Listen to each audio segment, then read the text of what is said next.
Hi అండి. Welcome to Shanti home maker. ఎగ్స్తో చాలా రకాల ఐటమ్స్ చేసుకోవచ్చు.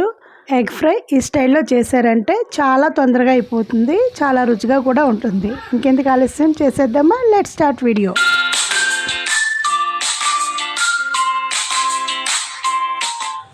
ముందుగా స్టవ్ మీద పాన్ పెట్టుకొని స్టవ్ ఆన్ చేసుకొని పాన్ హీట్ ఎక్కిన తర్వాత 1 స్పూన్ ధనియాలు, 1/2 స్పూన్ జీలకర్ర, 1/2 స్పూన్ సోంపు వేసుకొని ఇందులోనే చిన్న దాల్చిన చెక్క 2 ముక్కలు వేసుకోవాలి. 3 లవంగ మొగ్గలు, 2 యాలకులు వేసుకొని ఇవన్నీ కూడా చక్కగా స్టవ్ని లో ఫ్లేమ్లో పెట్టుకొని మంచి వాసన వచ్చేంత వరకు రోస్ట్గా ఫ్రై చేసుకోవాలి.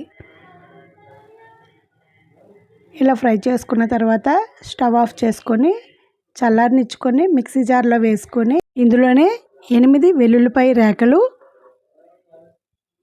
2 అంగుళాల అల్లం ముక్క, 1 ఉల్లిపాయని ముక్కలుగా కట్ చేసుకొని వేసుకోవాలి. దీన్ని అంతటిని మెత్తగా పేస్ట్ చేసుకొని పక్కన ఉంచుకోవాలి. ఇప్పుడు స్టవ్ ఆన్ చేసుకొని అదే పాన్లో 1 స్పూన్ ఆయిల్ వేసుకొని మొత్తం స్ప్రెడ్ చేసుకొని 2 ఎగ్స్ని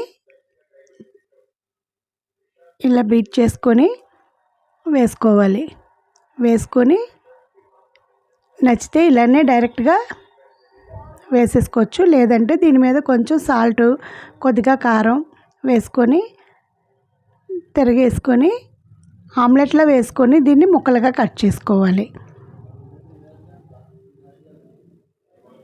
ఆమ్లెట్ బాగా వేగనక్కర్లేదు, ఇలా హాఫ్ బాయిల్ అయితే సరిపోతుంది. ఇలా ముక్కలుగా కట్ చేసుకొని తీసుకొని ఒక ప్లేట్లో వేసుకోవాలి. ఇలా వేసుకొని ఇదే స్టైల్లో మళ్ళీ పాన్కి ఆయిల్ వేసుకొని మళ్ళీ ఇంకొక ఆమ్లెట్ వేసుకోవాలి.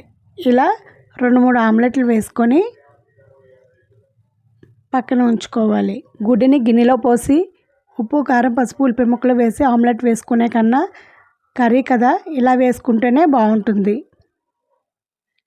ఇలా ఉప్పు, కారం లైట్గా వేసుకొని స్ప్రెడ్ చేసుకొని దీన్ని కూడా అలానే తిరగేసుకొని ముక్కలుగా కట్ చేసుకొని ప్లేట్లోకి తీసుకోవాలి. ఇలా తీసుకున్న తర్వాత అదే పాన్లో 3-4 స్పూన్లు ఆయిల్ వేసుకొని 2 ఉల్లిపాయలు చిన్న ముక్కలుగా కట్ చేసుకొని ఈ ఆయిల్లో వేసుకొని మంచి కలర్ వచ్చేంత వరకు మూత పెట్టుకొని ఫ్రై చేసుకోవాలి.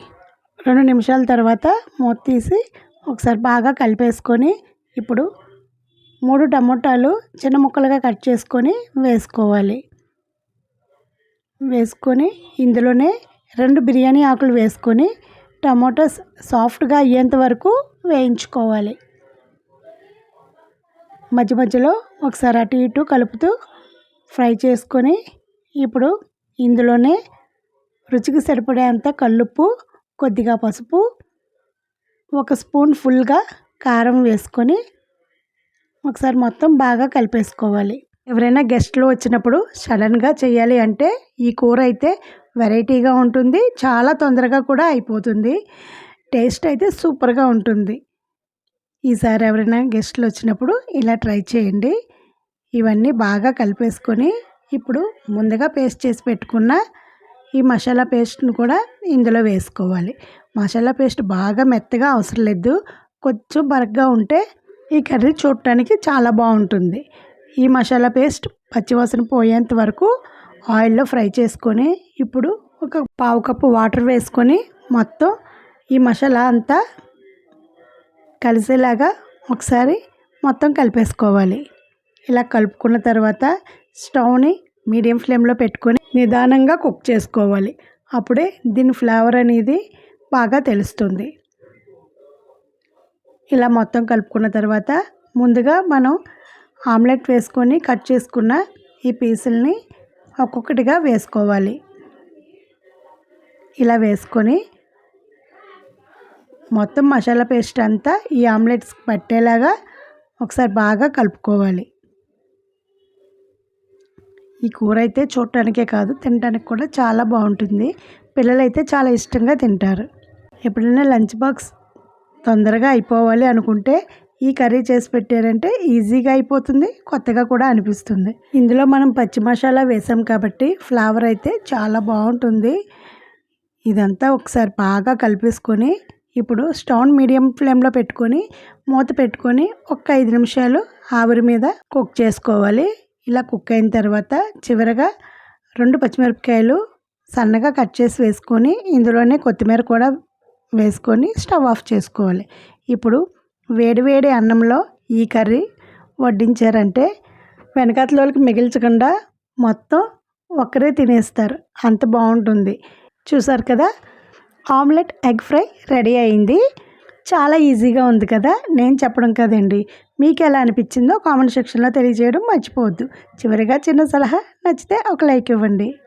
ఎర్లీ మార్నింగ్ లేలేత సూర్యకిరణాలు ఒక 10 నిమిషాలు మన మీద పడినాయి అంటే అసలు డాక్టర్నే చూడనవసరం లేదు. మన ఆరోగ్యం మన చేతుల్లోనే ఉందండి, ఎక్కడికో వెళ్ళి కొనుక్కోని అవసరం లేదు. ఈ వీడియోని ఎక్కడ స్కిప్ చేయకుండా చూసినందుకు చాలా thanks. Thank you for watching. Keep smiling. Bye.